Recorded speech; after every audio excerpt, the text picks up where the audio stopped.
स्वागत है।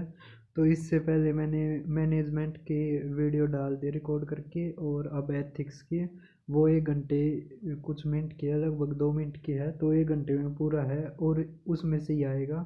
बस आपकी इतनी सेंस होनी चाहिए। एथिक्स भी लगभग 30 या 40 मिनट का मुश्किल से है, तो वो भी अभी करवा देता हूँ मैं जल्दी से। तो डिसीजन मेकिंग की भी वीडियो आ जाएगी, वो लगभग ऐसी होगी 10-15 मिनट की मुश्किल से। इतना ही आएगा, इसमें ज़्यादा नहीं आएगा। अब देखो एथिक्स का सिलेबस क्या क्या है, हम क्या क्या पढ़ेंगे वो देखते हैं। तो सिलेबस में है पहले इसेंस, फिर है determinants and consequences of ethics in human action, फिर डायमेंशंस, फिर ethics in private and public relationships, फिर human values lessons from the lives and teachings of great readers, reformers and administrators, फिर role of family, society and educational institutes in inculcating values. Inculcating का मतलब होता है डालना। देखो essence का मतलब होता है महत्वपूर्ण, या मतलब क्या ज़रूरत है उसकी, समझ में आया? तो इसेंस क्या है एथिक्स की? तो ethics is concerned with other peoples thought with the interest of society with the ultimate good. देखो इसमें क्या क्या रखा है कि एथिक्स है वो किससे मिलकर बनी हुई है। एक तो है पीपल्स, मतलब लोगों का इंटरेस्ट, और एक सोसाइटी का इंटरेस्ट। अगर ये दोनों चीज़ मिल जाए ना तो एथिक्स पूरी हो जाती है। समझ में आ गया? तो एथिक्स का मतलब क्या होता है? नहीं, एथिक्स किससे मिलकर बनी हुई है? लोगों का इंटरेस्ट और सोसाइटी का इंटरेस्ट। जब ये दोनों चीज़ हो जाए तो वहाँ पे एथिक्स क्या हो जाती है? अल्टीमेट गुड हो जाती है। सभी को समझ में आ रहा है? फिर स्कोप ऑफ एथिक्स, जो स्कोप है, फिर एक बार हम ह्यूमन एक्शंस भी पढ़ेंगे, लेकिन उससे पहले अगर वॉलेंट्री ह्यूमन एक्शंस है ना तो वो एथिक्स के मतलब वो एथिक्स के दायरे में आता है। कैसे? अगर मान लिया कोई गरीब है, समझ में आया, और आपके हाथ में रोटी थी और आपने जानबूझकर उसके मतलब उसको दी नहीं, वैसे आपने फेंक दी पीछे की तरफ, और पीछे की तरफ वो बैठा था, सभी को समझ में आ रहा है, तो उसके हाथ में चली गई। तो अब ये हम एथिक्स नहीं मानेंगे। क्या नहीं मानेंगे? एथिक्स। तो हम इसको एथिक्स नहीं मानेंगे क्योंकि उसने वॉलेंटरी थोड़ी ना, वो तो इनवॉलेंटरी गलती से चली गई उसकी, है ना? तो अब देखो, it is a set of standards that a society precious on itself. Ethics क्या होता है? एक सेट ऑफ स्टैंडर्ड्स होता है जो एक सोसाइटी प्रेस करती है, समझ में आया? ऑन इट्सेल्फ, अपने ऊपर। जैसे क्या है स्टैंडर्ड्स? क्या है? जैसे लिविंग रिलेशनशिप है लड़के और लड़कियों का, लड़के और लड़की के बीच में है, जो वो शादी से पहले नहीं रख सकते क्योंकि एक सोसाइटी का स्टैंडर्ड है, समझ में आया? अगर रखते हैं तो वो बुरा माना जाता है, एथिक्स के विरुद्ध माना जाता है। तो एक सेट ऑफ स्टैंडर्ड्स है। इसी तरह गे मैरिज होगी, या फिर क्या नाम है, लेस्बियन होगी, समझ में आ गया? तो ये भी एक सेट ऑफ स्टैंडर्ड्स के विरोध में है। तो अब ये concern about what is right और what is good, not what is most acceptable. देखो जो एथिक्स है वो कंसर्न्ड है क्या ठीक है क्या गलत है, समझ में आया? बल्कि एक्सेप्टेबल के। देखो एग्जांपल से सुनो। जैसे 15 आदमी हैं, 15 गुंडे हैं, एक आदमी को मारने लग रहे हैं, जबकि वो आदमी तो जो गुंडे हैं वे क्या समझ रहे कि इनको मैं मार दूं। लेकिन उस टाइम पे ठीक क्या रहेगा कि उस आदमी को जाने दे, समझ में आया? क्योंकि कानून को अपने हाथ में नहीं लेना होता, समझ में आया? उसके लिए और भी बहुत सारी चीज़ें हैं। तो उस टाइम पे एक्सेप्टेबल क्या, आदमी क्या चाहते हैं कि आदमी को मरने दे, लेकिन ठीक क्या है या अच्छा क्या है कि उस आदमी को जाने दे, समझ में आया? उसको हॉस्पिटल में लेके जाए या जाने दे उसको। तो ये है एथिकल। ये क्या है? एथिकल। जो जाने मतलब गुड हो, मतलब जाने दे उसको, और उसको मारना, समझ में आया? वही उसका मर्डर करना, ये होता नॉन एथिकल। जो एक्सेप्टेबल तो था लेकिन वो नॉन एथिकल है। सभी को समझ में आ गया होगा? अब ये है study of universal values. Universal values की क्या है, स्टडी। जैसे यूनिवर्सल वैल्यूज क्या है, ऑनेस्टी, समझ में आया। ऑनेस्टी रिलेटिव थोड़ी ना है, कोई गलत आदमी भी है, वो भी कोई गलत आदमी भी है, उसने भी बेरा हाँ भाई मैं गलत करने ला रहा हूँ, समझ में आया। तो और ये जो वैल्यूज है ना, ये तो पशुआ में भी हुए हैं। जैसे कुत्ता है, कुत्ता कद्दे भी रोटी देगा जागा तो वो दूर जाकर भाग का खागा, क्यों, उसने बेरा उसने चोरी करी है, समझ में आया। कद्दे भी देख रहे हो, जब भी कुत्ता खुद चोरी करेगा तो वो दूर लेकर जाएगा, समझ में आया। और जबकि अगर आप गिरोगे तो वो उड़े खा लेगा। तो सबने बेरा है, चाहे इंसान हो चाहे कोई होगा, कि वो ठीक करने लग रहा है या गलत करने लग रहा है, सभी को समझ में आ रहा है। अब देखो डायमेंशंस ऑफ एथिक्स। डायमेंशंस का मतलब होता है टाइप्स। तो ये 4 टाइप्स की होती है, डिस्क्रिप्टिव, नॉर्मेटिव, मेटा, अप्लाइड। तो पहले हम पढ़ते हैं डिस्क्रिप्टिव। डिस्क्रिप्टिव देखो, डिस्क्रिप्शन ते मेरा लाया जाओगा, लग गया होगा आपको। डिस्क्रिप्टिव एथिक्स मतलब एक कंसर्न्स है किसके, पीपल्स बिलीफ अबाउट मोरालिटी। मतलब जो आदमियों का, जो लोगों का जो बिलीफ है मोरालिटी के, तो उससे कंसर्न्ड है, सभी को समझ में आ रहा है। फिर ये क्या दिखाता है कि how people live their life, how they act, और how they think and act. तो आदमी जो सोचता है वो वैसे ही जीवन व्यतीत करता है और वैसे ही कार्य करता है, समझ में आ रहा है। तो डिस्क्रिप्टिव एथिक्स है वो पर्सन्स के बिलीफ के, उसके जिंदगी जीने के ऊपर, और वो कैसे सोचता है उससे जुड़ा हुआ जो एथिक्स है, उस पार्ट को हम क्या कहते हैं, डिस्क्रिप्टिव। फिर ये प्रोवाइड करता है a history of taboos, traditions and practices. सभी को समझ में आ रहा है। मतलब कोई ना कोई रीति रिवाज थे, तो ये एक इतिहास बताता है, जो ट्रेडिशन थे या प्रैक्टिसेस थी, समझ में आया। इससे जुड़ा हुआ एग्जाम्पल हम समझ सकते हैं, जैसे नॉर्थ इंडिया का। तो नॉर्थ इंडिया में क्या है, बहुत ज़्यादा आक्रमण होते थे, तो नॉर्थ इंडिया के आदमी थोड़े भड़काऊ हुए हैं, समझ में आया। हरियाणा तो खासकर, हरियाणा तो बदनाम है इस चीज़ में, है ना, कि वहाँ के आदमी थोड़े यूपी के भी बहुत सारे आदमी ऐसे है भड़काऊ है। जबकि आप देखो एक चीज़ कि जो आर्मी में सबसे ज़्यादा जाते हैं वे नॉर्थ इंडिया के जाते हैं। वो क्यों, क्योंकि उस टाइम पर एंशियंट में जब आक्रमण होता था तो उनके डीएनए में बस गया लड़ना, समझ में आ रहा है। इसी कारण जो ज़्यादा क्रिमिनल केसेस आते हैं वे नॉर्थ इंडिया के आते हैं। अब आगे देखो, ये रिलेटेड है with the action of people, ये तो मैंने बता दिया। अब ये क्या है, एक कंपैरेटिव एथिक्स है। क्या है, एक कंपैरेटिव एथिक्स, नहीं इसको हम कंपैरेटिव एथिक्स भी कह सकते हैं, समझ में आया। क्योंकि एक तरह से ये आदमियों पर डिपेंड करता है, आदमियों से जो वो है, मतलब पीपल जो भी लोग हैं वहाँ पे, तो उस पर डिपेंड करता है ना। तो इसको हम कंपैरेटिव एथिक्स भी कह सकते हैं। अब ये क्वेश्चन बन गया कि what do people think is right. तो ये कौन से एथिक्स से जुड़ा हुआ है, ये है डिस्क्रिप्टिव से, समझ में आया। कि आदमी सोचते हैं क्या ठीक है, समझ में आया। तो जो लोगों के सोचने पर डिपेंड करता हो, बिलीफ सिस्टम पे जो डिपेंड करता हो पीपल्स के, तो उसको कहते हैं डिस्क्रिप्टिव। तो ये इम्पोर्टेंट है, Lawrence Kohlberg's theory of moral consciousness, वो एग्जाम्पल है किसका, डिस्क्रिप्टिव एथिक्स का। अब आगे देखो, नॉर्मेटिव एथिक्स। नॉर्मेटिव एथिक्स को क्या कहते हैं, पर्सपेक्टिव एथिक्स भी कहते हैं, समझ में आ गया। पेपर में ये इम्पोर्टेंट है, क्या पेपर में इस तरह कर सकते हैं कि ये लोरेंस जो कोलबर्ग्स थ्योरी है वो ऑफ मोरल कॉन्शियसनेस, वो एक एग्जाम्पल है नॉर्मेटिव एथिक्स का। जबकि ये गलत है, ये डिस्क्रिप्टिव एथिक्स का है, समझ में आया। तो क्वेश्चन किसी भी तरह से बना सकते हैं, वो आपके ऊपर है। अगर आपने पढ़ रखा है ये तो आप कर सकते हो, समझ में आया। अब क्या है, एक सेट है standards as how the people should act and define what is appropriate and inappropriate behaviour. तो ये क्या है, ये सेट ऑफ स्टैंडर्ड्स है कि people how the people should act and define कि वो क्या अप्रोप्रिएट है और क्या इनअप्रोप्रिएट बिहेवियर है। तो उसको क्या कहते हैं, नॉर्मेटिव एथिक्स, समझ में आया।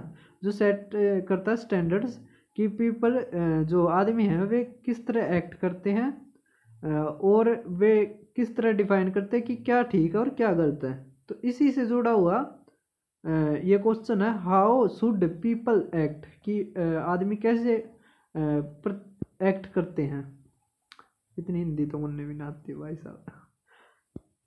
मतलब आपको समझ में तो आ रहा होगा ना, तो आप ज़्यादा से ज़्यादा इसमें गहराई में मतलब एक तरह से ये सोचो कि ये किस तरह अलग है ना, पेपर में किस तरह आ सकते हैं। और आगे देखते हैं। अब देखो, एरिस्टोटल्स वर्च्यू एथिक्स और कांट्स डियोनोटोलॉजिकल एथिक्स और मिल्स कॉन्सिक्वेंशियल यूटिलिटेरियनिज्म और भगवत गीता जो निष्काम कर्म योग, ये थ्योरीज है नॉर्मेटिव एथिक्स की।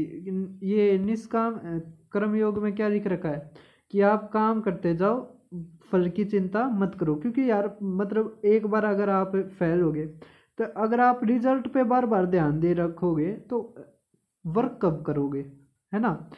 देखो ये हमने प्राचीन भारत में लिख दिया था, और जब कि ये जो और हैं, तो ये जो थ्योरीज है ये अब 200 या 300 साल पुरानी है। अब इसी के ऊपर नॉर्मेटिव एथिक्स के ऊपर ही एक गोल्डन रूल है, classical example of normative principle, कि we should do to others what we should want others to do to अस।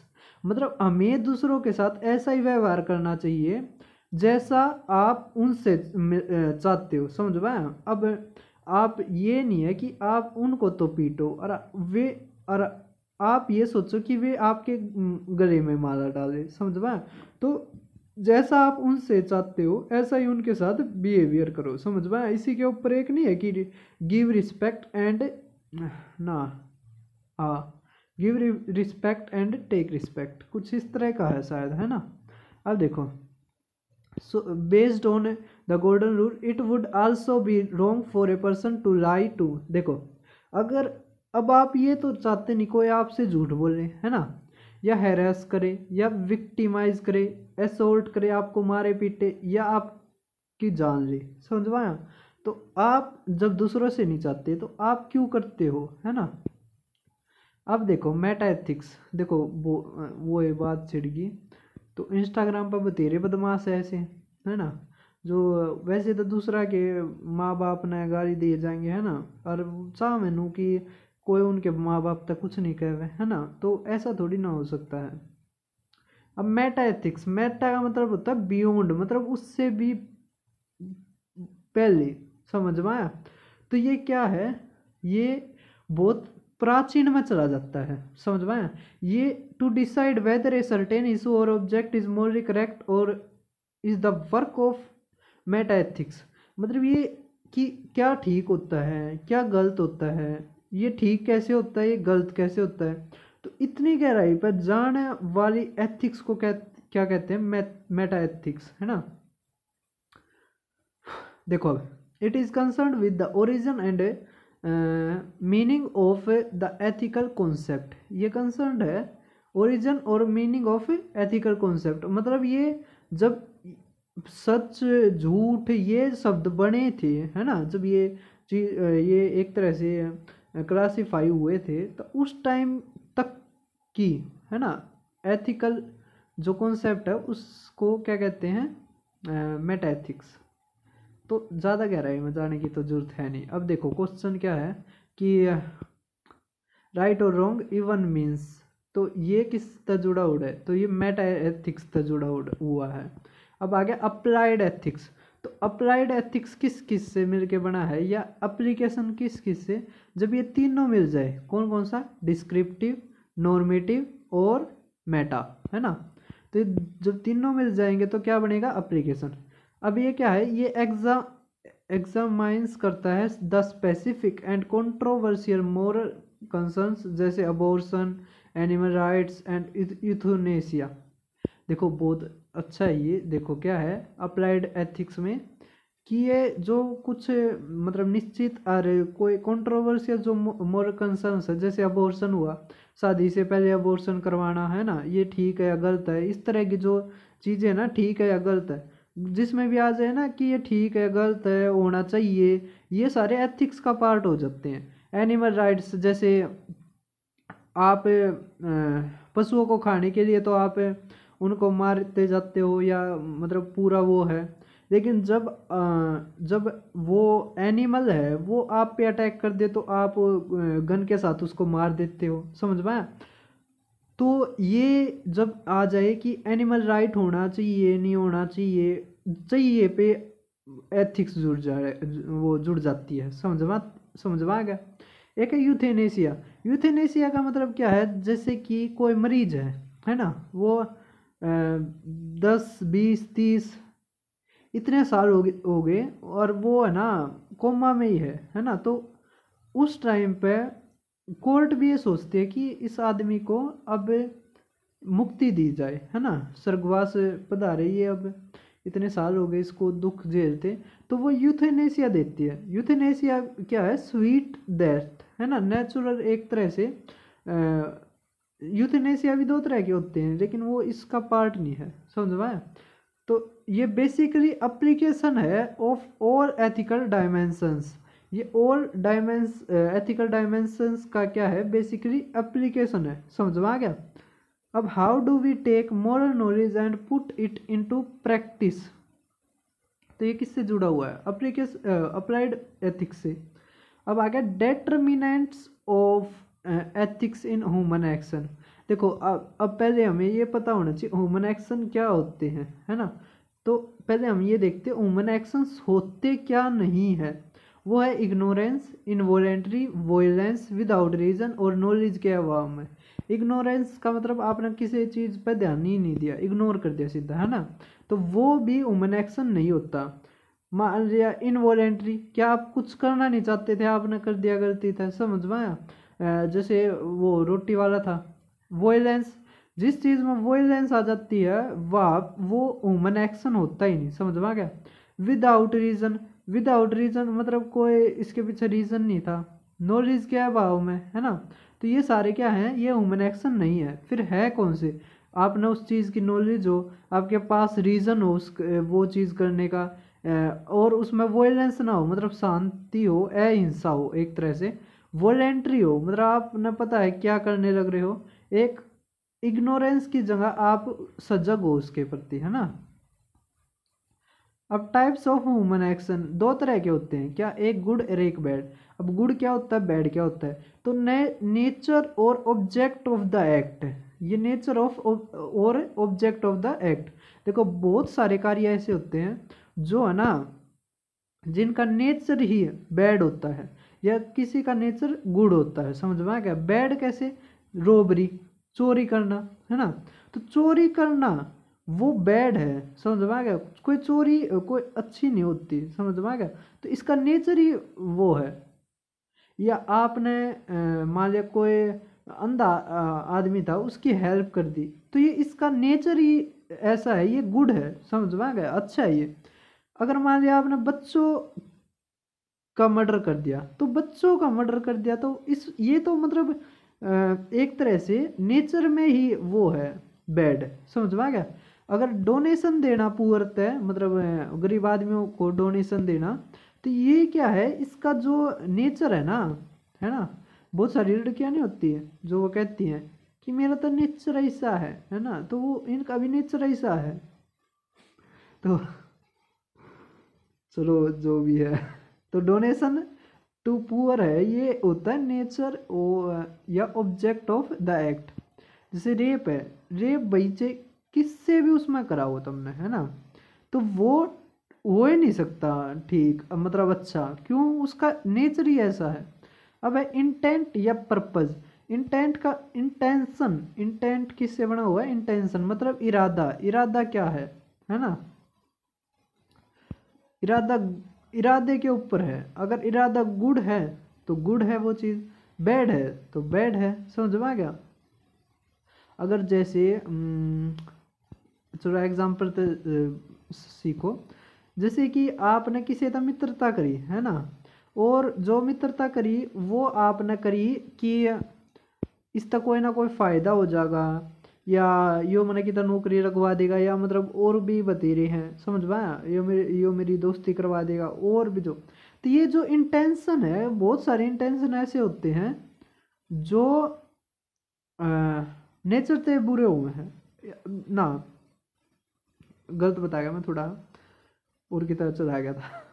तो देखो ध्यान से समझो, अगर आपका इंटेंशन वो है ना गलत है, जो अगर आपने कोई उस तरह नहीं कि ये वो दोस्त है, या मतलब आपने एक ईमानदारी तय वो करा था, आपके पीछे एक इंटेंशन था और वो गलत इंटेंशन था, तब वो जो एक्शन है वो भी गलत होगा, चाहे आपने उसके खातर कुछ भी करा हो। समझो ना, जब आपका इंटेंशन है गलत है ना, तो वो चाहे आपने कुछ भी करा वो सारी चीज़ ना बराबर हो जाएंगी। अब सर्कमस्टांसिस ऑफ एक्शन, ये बहुत इंपॉर्टेंट है, समझ में आया? देखो क्यों इंपॉर्टेंट है, देखो 20 मिनट हो गई लगभग, तो जो ये यार्ड तई आगे हैं, इसका मतलब भाई कितना कितना आग तो है ना, बस वह आग लकड़ नहीं पा रही है, क्यों पेपर ही कौन ला रहे हैं, कि कर सका भाई साहब, इसी तीसी कर रखी है असली बात है यार। देखो सर्कमस्टांसिस ऑफ एक्शन का क्या मतलब है, सर्कमस्टांसिस मतलब ऐसी ऐसे एक तरह से परिस्थितियां हो गई है ना, कैसी समझो, जैसे रोबरी का ही है, वैसे रोबरी क्या है, गलत चीज़ है, मतलब बैड चीज़ है, लेकिन माना एक ऐसा चोर था जो अमीरों को लूटता, अमीरों में भी कौन किसको लूटता, जो जनता को लूटते थे, नेता वर्ग है ना, उनको लूट के गरीब आदमी आदि दिया करते। तो ये एक्शन तो है बैड, लेकिन ये कम बैड है, समझवा, बुरा भी नहीं होया करता कि यो भाई घना गंदा आदमी है, यो ज़्यादा गंदा आदमी है, यो कतिये छक्का गंदा आदमी है, तो नु इसमें सरकमस्टांसिस भी इन्फ्लुएंस करेंगे, समझ में आ गया? दूसरा समझो, एक और एग्जांपल, जैसे मर्डर, मर्डर मर्डर से कुकरे भी कराओ, एक बैड है, लेकिन आपने अगर मान लिया किसी मंदिर में, मस्जिद में, चर्च में अगर किसी का मर्डर कर दिया, तो वो एक्सट्रीम बैड हो गया, समझ में आ गया? क्या हो गया? एक्सट्रीम बैड, क्योंकि वो एक तरह का आस्था से जुड़ा हुआ है। अब क्या है, ये जो सर्कमस्टांसिस ऑफ द एक्शंस है, उसमें एजेंट जो इन्फ्लुएंस करे या डिटरमाइन करे एथिकलिटी ऑफ ह्यूमन एक्शन, है ना, तो उसको क्या कहते हैं, सर्कमस्टांसिस में आते हुए फिर क्या है, एक इंडिविजुअल पर्सनैलिटी ट्रेट जो बाय बोर्न होते हैं, एक कल्चर या country of the individual organize, हाँ देखो, जैसे कि अगर मैं बताऊं आप तय कि है ना, कैया के खून में हुआ है, मतलब है ये रिसर्च में भी आया है कि कई ऐसे होते हैं वो थोड़े लड़ाकू टाइप के हुए हैं, है ना, तो अंग्रेजा ने भी एक ऐसा ही करा था कि एक ऐसी जो जनजाति थी ना, उसको इसी में घेर दिया था, जबकि बहुत मतलब इतने ज़्यादा चांस नहीं होते कि पूरी की पूरी वो हो, एक आधे आदमी हम आ जाए जेनेटिकली। अब देखो ये बाय बोर्न होते हैं। दूसरा है कल्चर या कंट्री जो इंडिविजुअल की है वो भी अफेक्ट करती है, जैसे जैसे ये कल्चर कंट्री कैसे है, तो समझो देखो, जैसे आतंकवादियों का जो वो होगा, है ना, तो वहाँ पे तो बातें बैड चलेंगी, तो जो उसके मेंबर होंगे तो वे भी तो ऐसे ही होंगे ना। वैसे जैसे मैंने एक जगह देखा था, तो पाकिस्तान के ऊपर बात हो रही थी कि पाकिस्तान में इस तरह के नहीं होते, कई बार वीडियो आया करे कि चाय उड़ा हुएगी, अरे लखनऊ में कुछ वो मतलब इस तरह के आवे हैं, तो उड़े की आवाम के भीतर भर रखी है मीडिया ने, उड़े की जनता ने, और लगभग ऐसा भारत में हो लिया कि सुबह उठो गाली दो पाकिस्तान ते, और सांझ सो जब गाली दो, है ना, न्यूज़ में तो ये हो रहा है। तो वैसे डेवलप तो हमने और ज़्यादा होना था, कि वैसे फ़ायदा किसका है, फ़ायदा इसमें नेता का ही है। अब ऑर्गेनाइजेशन या इंडस्ट्री, ऑर्गेनाइजेशन या इंडस्ट्री का क्या मतलब है, बहुत सारी जो इंडस्ट्रियों हैं वे उनका नेचर बैड हुआ है, कैसे गुंडों की इंडस्ट्री, तो उसमें गुंडों की इंडस्ट्री है वो तो बैड है, या क्या नाम उसका, प्रोस्टिट्यूशन इंडस्ट्री है ना, चाहे वो कोई से भी देश की हो वो बैड है। अब देखो एथिक्स इन पब्लिक लाइफ, तो पब्लिक लाइफ और प्राइवेट लाइफ में देखो जैसे जैसे आप ब्यूरोक्रेट बन गए और पब्लिक जब रिलेशनशिप होगी, मतलब आप पब्लिक से डील करोगे या जो नेता हो गए, या फिर जैसे कॉरपोरेट वाले भी तो पब्लिक से डील करते हैं ना, तो उनको किस किस बात का ध्यान रखना होता है, रूल ऑफ लॉ, अगर रूल ऑफ लॉ से अलग जाते हैं वे तो वो अनएथिकल हो जाता है। फेयरनेस एंड जस्टिस, फेयरनेस होना चाहिए और जस्टिस होना चाहिए। अगर देखो कैसे, अगर कोई गरीब आदमी आ गया तो उससे तो नू कह दी कि जा नून मिर्च बना लो जब टाइम होगा, और कोई अमीर आ गया था, सब्जी सब्जी ये बाय सब्जी सब्जी आप क्यों दिक्कत ले रहे हो सब्जी, तो इस तरह की जो भी बात होंगी तो वो फेयरनेस और जस्टिस अनएथिकल हो जाएंगी, समझ में आया। और जबकि होता है वही भारत में, हमने देख रखा है खुद को उल्टा में, है नहीं यार। जो देखो अब आप एक चीज, जो जैगवार आ रहा था 9 बजे चला जा है अपने काम पे, और मारे जी से 11:30 12 तो भी 4 बज जाए साहब के हाथ एक साइन के हाथ पटवारी के, तो भैया अनएथिकल तो है। अब देखो ऑनेस्टी, ऑनेस्टी ईमानदारी होनी चाहिए। फिर एक्सपेक्टेशन फॉर रिस्पेक्ट, मतलब रिस्पेक्ट करनी है अगले आदमी की, ये नहीं है गरीब आया तो चल रहा है नून मर्जा, समझ में। रिस्पॉन्सिबिलिटी, रिस्पॉन्सिबिलिटी आपने समझनी है, वह निभानी है। अकाउंटेबिलिटी कि अकाउंटेबिलिटी का मतलब है अगर आपने कुछ गलत नहीं करा तो कोऑपरेट करके वो, मतलब एक तरह से सहयोग नहीं देते। अकाउंटेबिलिटी मतलब जो भी इनका वो हुआ है इन्वेस्टिगेशन का जो भी चीज़ हुआ है ना। अब देखो characteristic of private relationship, private में कौन आ जाते हैं, पेरेंट्स फ्रेंड्स फैमिली या जो भी उनका प्रेमी या प्रेमिका है।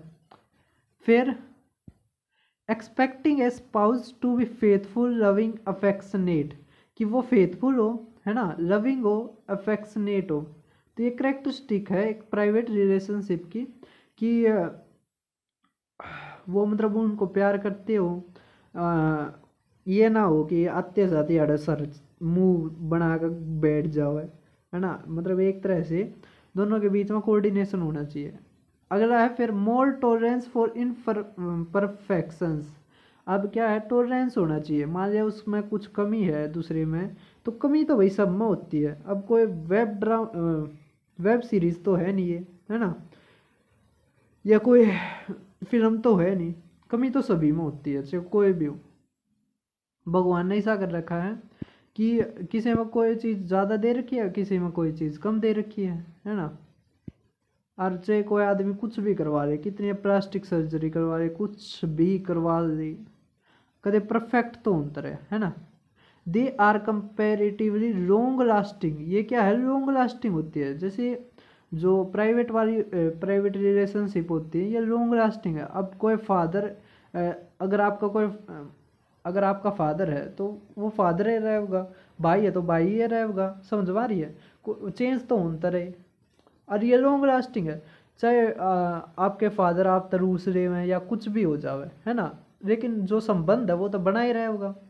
अगला है private relationship are frequently inherited और ग्रांटेड, ये प्राइवेट रिलेशनशिप होती हैं ये इनहेरिटेड होती है, जन्मजात से होती है, समझ में आया। जो आपका भाई है वो भाई ही रहेगा है ना, जो आपकी बहन है बहन रहेगी, बुआ तो बनंतर ही, समझ में आया। या आपकी बीवी है तो वो तो बीवी रहेगी, आंटी तो बनंतर ही, समझ में आया। तो जो चीज़ है वो वैसे की वैसी रहती है। कितने मिनट का होगा, लगभग 30, तो 10 मिनट का हो रहा है क्या, बस यहाँ तक आ गए हो तो 10 मिनट और। देखो अब ह्यूमन वैल्यूज, तो lessons from lives of great reformers. Reformers कौन होते हैं, जो सोसाइटी में चेंज लेके आते हैं, समझ में आ गया। तो जैसे कबीर दास हो गए, गुरु नानक देव हो गए, राजा राम मोहन रॉय हो गए, ईश्वर चंद्र विद्यासागर हो गए, स्वामी विवेकानंद हो गए। तो गुरु नानक का तो पता होगा, गुरु नानक बहुत महान वे थे जो सिख धर्म के संस्थापक भी थे। इन्होंने जो जाति प्रथा के विरुद्ध, है ना, ये तो पता है। राजा राम मोहन रॉय सती प्रथा, विद्यासागर जो ईश्वर चंद्र विद्यासागर हैं, इन्होंने महिला शिक्षा के लिए, स्वामी विवेकानंद के बारे में तो सब जानते होंगे, है ना। तो इनमें कौन कौन सी क्वालिटीज़ हैं, देखो पेपर में कैसे आ सकता है, इनकी क्वालिटीज़ दे देंगे और फिर इनमें नाम दे देंगे कि ये क्वालिटीज़ किस में होनी चाहिए। तो जो रिफॉर्मर्स होते हैं ना, देखो हम 3 पढ़ेंगे, एक रिफॉर्मर्स, एक रीडर्स और एक क्या नाम है, अरे क्या कहते हैं इसको, एडमिनिस्ट्रेटर्स। तो इनके बीच क्या है, तो जो रिफॉर्मर्स है उसमें क्या होना चाहिए, रिस्पेक्ट फॉर ह्यूमैनिटी, कि ह्यूमंस के प्रति क्या होनी चाहिए, रिस्पेक्ट। फिर डिग्निटी फॉर ऑल, किस डिग्निटी होनी चाहिए, सबके प्रति सम्मान होना चाहिए, समझ पाए। ये नहीं है कि अमीर के प्रति तो वो है और गरीबा के प्रति है नहीं, तो वो एक रिफॉर्मर नहीं होता, समझ पाए। ह्यूमैनिज्म ये भी एक तरह से वही होता है। रीज़न और inquiry for seeking the truth, है ना, मतलब कि रीज़न पूछना आना चाहिए कि कोई भी चीज़ पहले से चली आ रही है। ये नहीं आँख बंद करके कि वो रिफॉर्मर वो कर रहे कि ना चल यार ये हमारे दादा पर मुखा न चला रखी है तो हम तो नुए मानेंगे। जैसे राजा राम मोहन रॉय थे, अगर ये नुए मानते रहते तो ये फिर सती प्रथा कैसे बंद करवाते, सभी को समझ में आ रहा है। Kindness and compassion, kindness and compassion होना चाहिए।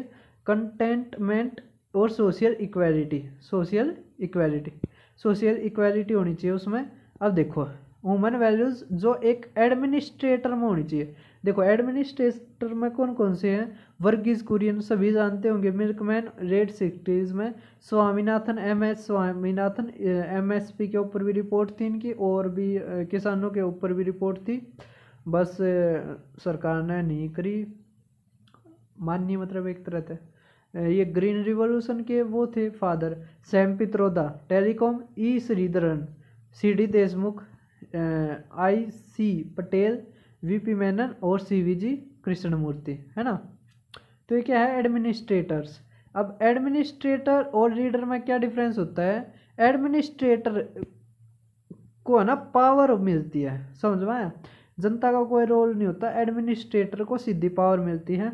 रीडर को क्या है, रीडर को पावर मिलती है जनता से, समझ में आ गया। अगर जनता वोट देती है तो वो बनते हैं, अगर नहीं देती तो नहीं बनते वे, समझ में आ गया सभी को। अब देखो इसमें कौन कौन सी होनी चाहिए, तो इंटेग्रिटी होनी चाहिए, है ना। ये नहीं है कि धर्मों के ऊपर करने लग रहे हैं, बहुत सारे जैसे वीडियोज आती हैं कि गरीब को पीटने लग रहा ऑफिसर, या फिर उसके ऊपर से गाड़ी ले गया। अब MP की है, MP में तो इतनी खबर आती हैं, समझ पा गया।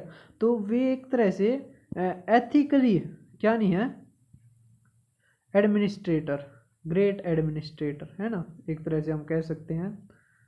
और एक चीज़ देखो वे यार, वे फिर इंटरव्यू लेने वाले की करे जहाँ, जब उन्होंने देख लिया ये पूरा अनु की इतना वो हुआ कि इंटरव्यू में नो हो जाएगा वो हो जाएगा, और बाद में वे ऐसा करते पाए, तो कहीं ना कहीं कमी है इंटरव्यू में भी, है ना। कोई ना कोई ऐसी प्रणाली हमने लेकर पड़ेगी जिससे और ज़्यादा वो। अब देखो इंटेग्रिटी होनी चाहिए, नॉन डिस्क्रिमिनेशन, डिस्क्रिमिनेशन नहीं करना है, डिसिप्लिन होना चाहिए, समझ में आ गया। सिटीजनरी ड्यूटी होनी चाहिए, सिटीजन वाली ड्यूटी होनी चाहिए, इसी कारण तो ये इतना काम कर गए। अगर करप्ट होते ये कहाँ नाम आता है इनका। सोशल इक्वालिटी होनी चाहिए, फुलनेस होनी चाहिए, अवैध काम ना करे, जो लॉ के अनुसार कानून के अनुसार वो करे। फिर सेंस ऑफ एथिकल अकाउंटेबिलिटी, मतलब एक इस तरह की एथिकल अकाउंटेबिलिटी होनी चाहिए, रॉयल्टी होनी चाहिए, है ना। भ्रष्ट आदमी तो कित करे हैं, वे तो अपना रुपये जोड़न पर लग गए हैं। करेज होना चाहिए, सॉलिडेरिटी एंड रिस्पेक्ट होनी चाहिए, समझ में आ गया। तो ये जो सारे सारे जो भी क्वालिटीज़ हैं ये किसकी हैं, एडमिनिस्ट्रेटर की। अब आगे है ग्रेट रीडर्स, जैसे महात्मा गांधी। महात्मा गांधी के बारे में तो बताने की कोई ज़रूरत है नहीं, वैसे बहुत ज़्यादा नेगेटिव फैला दिया भाई।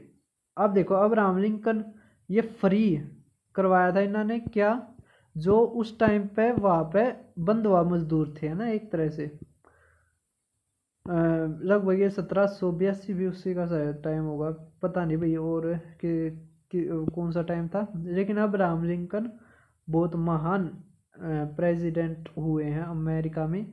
और मार्टिन लूथर किंग जूनियर, ये एक तरह से एक्टिविस्ट भी थे।